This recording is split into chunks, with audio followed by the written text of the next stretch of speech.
O que o Brasil deveria fazer, que não está fazendo, o bonde está passando, a oportunidade está passando e a gente não vai aproveitar.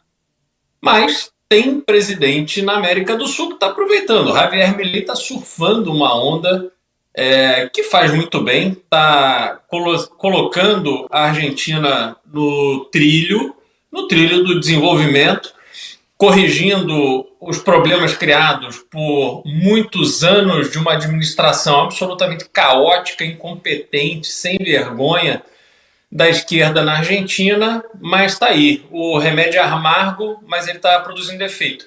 E cada dia que passa, o remédio que o Brasil vai precisar vai ser mais amargo. É bom a gente se preparar para isso, porque vai chegar o momento da gente se curar da nossa doença. Eu não tenho a menor dúvida disso. Aliás, no que depender de mim, eu espero conseguir contribuir muito nesse processo. Vamos lá, pessoal. Donald Trump fez uma eleição, uma campanha presidencial, aliás, desde bastante antes da campanha presidencial, ele se colocou como um personagem que ali era uma vítima de um sistema democrata, o governo americano sendo usado para persegui-lo, alvo de vários processos, de várias acusações, uma parte enorme da mídia tradicional, sobretudo, contra ele, e havia um cálculo do Partido Democrata de que o Donald Trump era o melhor candidato a ser batido pelo candidato democrata. Na época, imaginava-se Joe Biden. A alternativa principal, a que mais fazia sentido, era o Partido Republicano lançar o Ron DeSantis. Mas os democratas sabiam que Ron DeSantis seria um candidato muito mais difícil, porque Ron DeSantis está fazendo um governo espetacular na Flórida. A Flórida cresceu demais, deixou de ser aquele estado só de férias, que tinha uma economia bastante fraca, e se tornou um protagonista. Sobretudo porque não cedeu à tentação woke na dimensão que outros estados cederam. É óbvio, quem conhece Miami Beach, quem entende ali como as coisas funcionam, sabe que ali tem uma população woke muito grande e tal, mas eles meio que vivem ali no seu próprio universo. O resto do estado funciona ainda a salvo dessas influências mais radicais. Aliás, nessa última eleição teve, além de votar para presidente, para senador, para confirmar indicações do governador para a Suprema Corte Estadual, que aqui, como se fosse o Tribunal de Justiça, né? Ao invés de desembargadores, você tem uma Suprema Corte Estadual que faz esse papel de segunda instância. Os nomes são indicados pelo governador e depois as pessoas votam se querem ou não confirmar aquela indicação feita pelo governador. Então, enfim, isso tudo estava ali na cédula de votação, e além disso, os residentes da Flórida decidiram se eles queriam permitir ou não a maconha, como é que é? A maconha medicinal, ela é aprovada.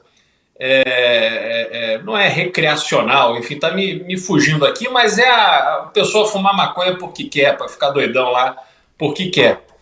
Havia uma expectativa de que a população da Flórida fosse aprovar isso. O próprio Donald Trump, acreditando que agradaria o eleitor da Flórida, chegou a dizer que, olha, veja, se fosse aprovado, estava tudo bem, que ele entendia e que não perseguiria as pessoas em razão disso, tal. Mas quando abriram as urnas, apuraram uma negativa da população. Ninguém quer maconheiro rondando ali pela Flórida. E a maconha, enfim, me fugiu o nome aqui, mas esse uso da maconha social foi rechaçado.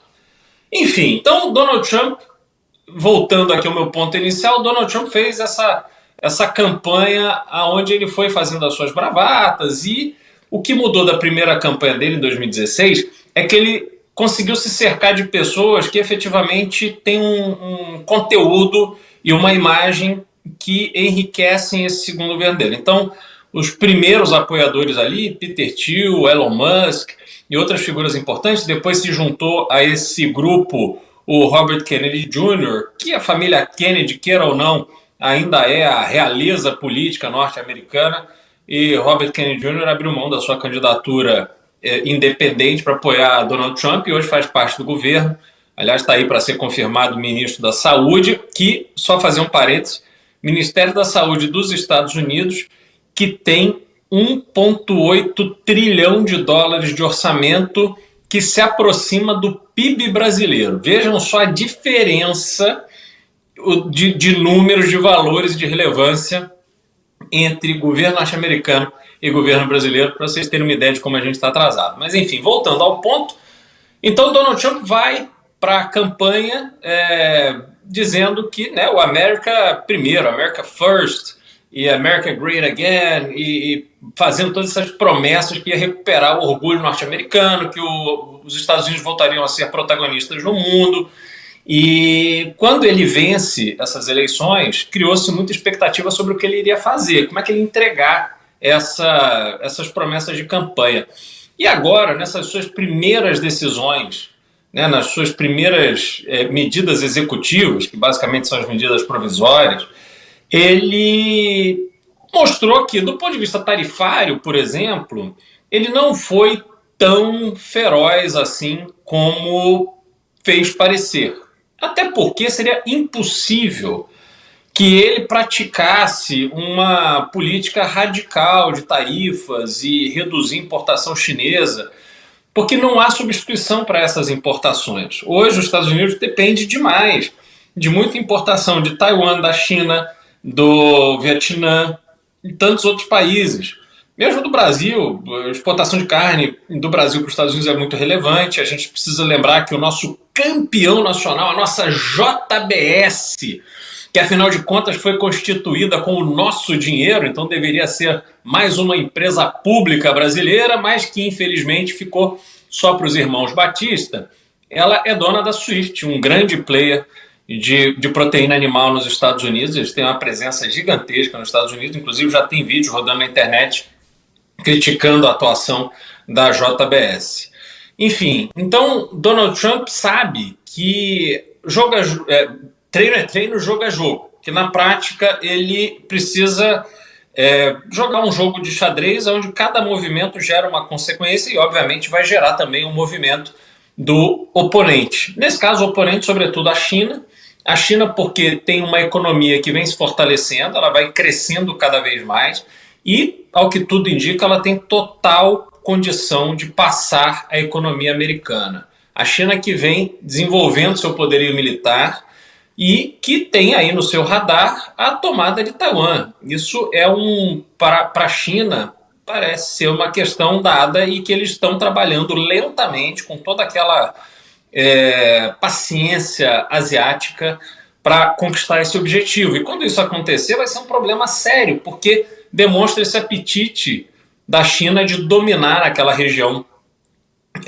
toda, e tem outros países ali, o próprio Japão, tem as Coreias, enfim, é uma instabilidade muito grande. Os Estados Unidos têm um papel importante para manter as coisas sob controle.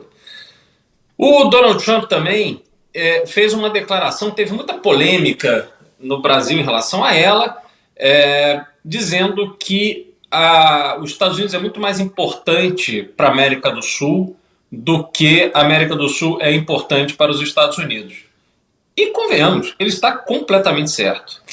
Veja o que aconteceu no Brasil nessas últimas décadas. O Brasil foi construindo meticulosamente a sua irrelevância internacional. Não é à toa que a gente está nesse patamar de hoje em que ninguém leva o Brasil a sério. Qual é a grande bandeira brasileira? O que o Brasil está entregando ao mundo? O mundo vem aqui e leva as nossas commodities em formato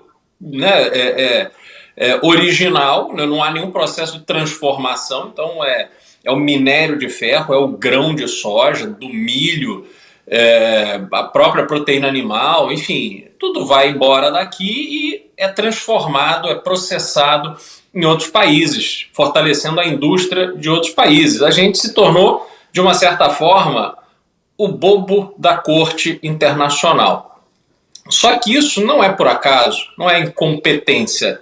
Isso é falta de foco. O foco das administrações brasileiras acabaram se resumindo ao interesse eleitoral, ao interesse de agradar os amigos. Aí a gente volta aqui à política de campeões nacionais que geraram, né, bilionários, como os dois capiais que vieram lá do nada, né, o senhor Joesley e o Wesley Batista, e que de repente, com uma varinha mágica, literalmente, tiveram acesso a dezenas de bilhões de reais de financiamento por parte do BNDES e compraram um monte de empresa no Brasil e no exterior, viraram um grande conglomerado internacional e com isso dominaram a cena da proteína animal no Brasil e no mundo, fazendo o que eles fazem de melhor, exercendo o seu poder econômico, oprimindo o pecuarista, comprando carne a preço de banana e controlando toda a venda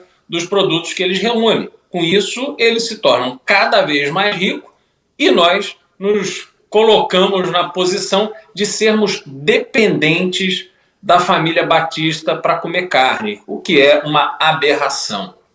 Então, esse tipo de preocupação do governo brasileiro, né, dos campeões nacionais e essa ascensão da criminalidade que permeou todos os aspectos da sociedade brasileira, a ponto de hoje nós vivermos com medo, essa é a realidade no Brasil.